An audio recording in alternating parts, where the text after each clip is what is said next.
What is up? This is your LA in a minute, and last summer in a landmark decision, two parcels of Manhattan Beach property that were wrongfully confiscated from a black family were returned to the Bruce family descendants. Well, yesterday it was announced that the family would sell the Bruce's Beach property back to the county for nearly $20 million.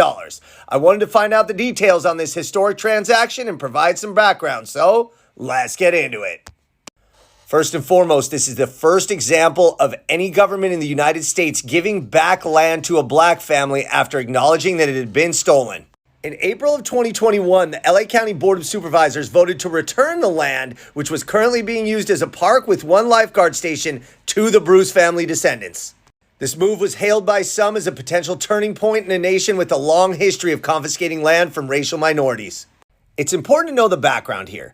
In 1912, Willa and Charles Bruce bought the property with plans on establishing a resort, dining area, and bathhouse accessible to black people because segregation had severely restricted most beach access for blacks in the city. There was immediate backlash and vitriol from neighbors and adjacent property owners who were mostly white. The Bruces marched ahead, built the resort, made it into a beautiful property that was utilized by black people throughout the area. The patrons of the beach, as well as the Bruces, underwent continuous harassment, including demonstrations by the Ku Klux Klan.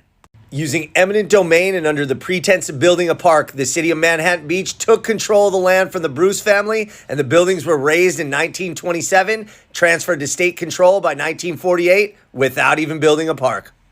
In the 1960s, the city finally turned the land into a park, and in 1974 named that park Parque Culiacan, with nary a mention of the Bruce family. Finally, in 2006, there was a light on the horizon as Manhattan Beach's mayor, Mitch Ward, the city's first and only elected black official, decided to rename the park and acknowledge the history of racial discrimination, renaming it Bruce's Beach.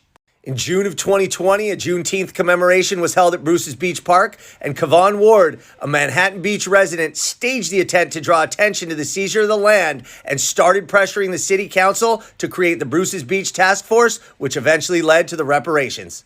Last July at a ceremony, the land was formally transferred to the heirs of the Bruce family, who would receive over $400,000 per year from the county for use of the land. So as per why the Bruce family is selling the land back to the county, there are multiple reasons. Number one, none of the descendants live in Southern California, so it would be tough to maintain. Number two, it's still a victory for the Bruce descendants who would no longer have the land that was confiscated, but instead have the money that they should have rightfully inherited. Number three, the area is currently not permitted for development, and it would be a years-long fight to get that pushed through. Bruce's Beach is going back to LA County, but this time it's good news. All right, LA, it's been a minute.